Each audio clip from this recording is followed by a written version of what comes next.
সকলকে আমার আনন্দিত জয় করো। আজকে আলোচনা করব সুস্তানি ব্রত সম্পর্কে। সুস্তানি জীবনের পরম রক্ষা কবচ। শ্রী শ্রী ঠাকুর অনুকূলচন্দ্রের আলোকে মনুসংহিতা ও বৈদিক মন্ত্রসমূহের মধ্যে একই কথা বলা আছে।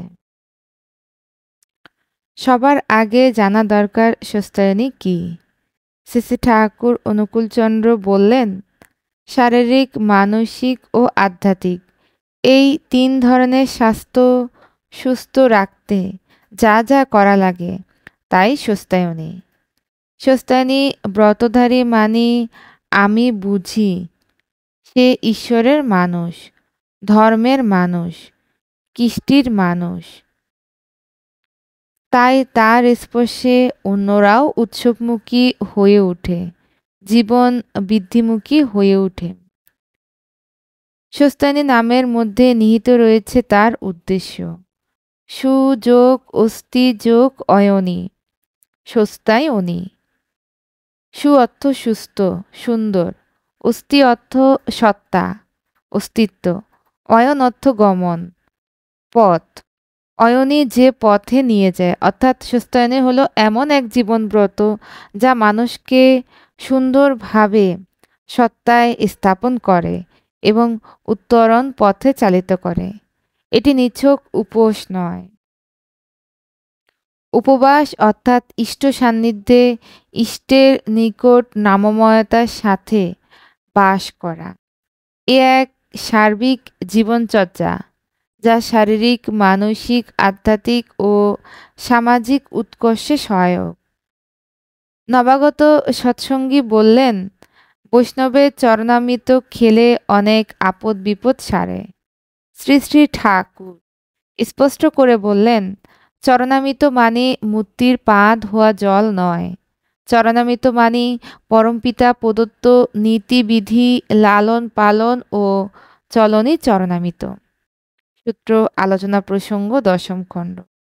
এখানে ঠাকুর বুঝিয়েছেন বিষ্ণু ভক্তের আচার আচরণই চরণামৃত।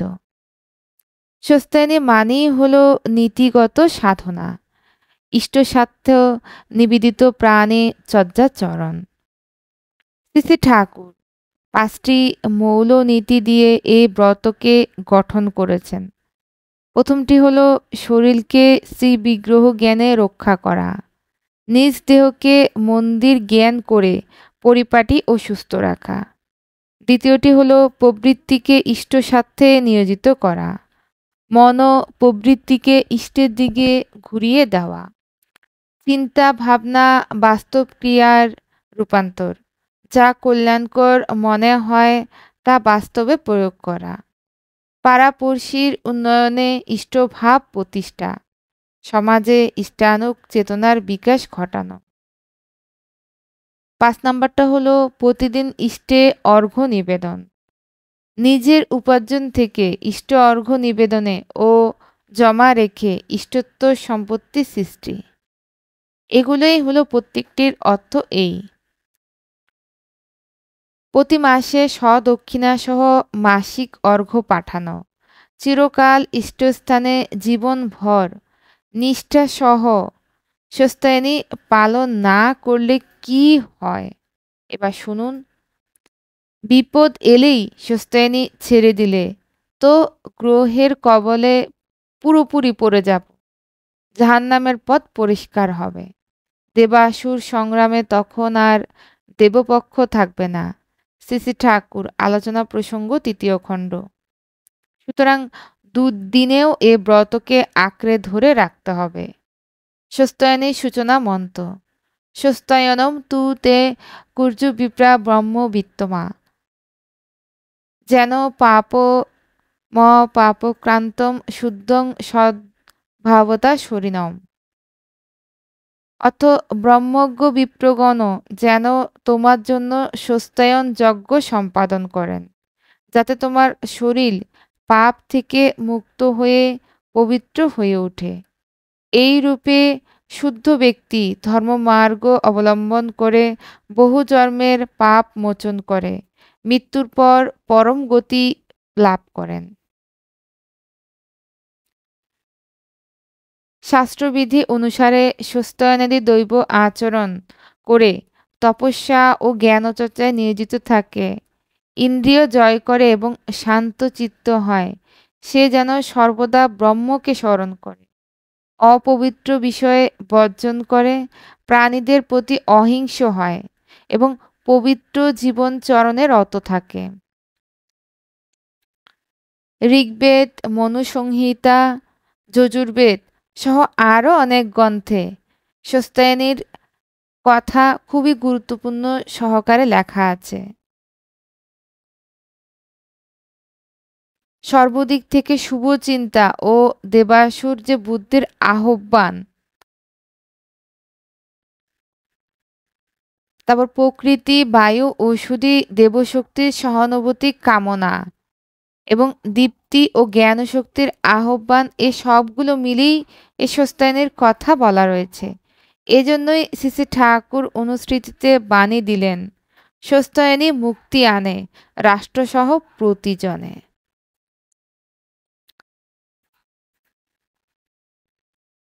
এই সুস্তায়নী শ্রেষ্ঠ, এটি বুদ্ধি বাড়ায়, যশ ও আয়ু প্রদান করে এবং সর্বোত্তম কল্যাণ দান করে।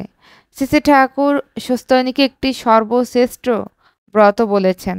তার মতে এটি কেবল ব্যক্তিগত আত্মশুদ্ধির নয়, বরং সমষ্টিক মুক্তির পথও বটে। এই ব্রত ধর্ম, সমাজ, রাষ্ট্র সব কিছুকে সংহত করে।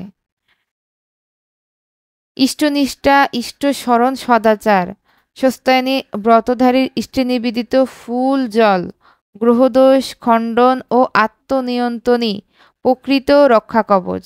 শেষে ঠাকুর বললেন, স্বস্তায়নী পরমপিতার দান। সমস্ত বিধিগুলি মালাকারে গাথা ও জীবনের রক্ষাকবচ রূপে। আলোচনা প্রসঙ্গ দশম খণ্ড।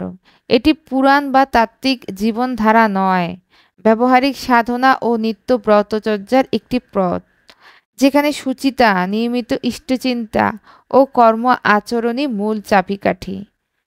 এগুলো সব মনুসংহিতা, ঋগ্বেদ, যজুর্বেদ, ব্রাহ্মণ, আরণ্যক সবগুলো সূত্র থেকে এবং পরমদয়াল শ্রী শ্রী ঠাকুর তার আলোচনা প্রসঙ্গে খুবই সুন্দরভাবে আমাদের এই যে স্বস্তায়নীর এত সুন্দর বিধি দিয়ে গেলেন।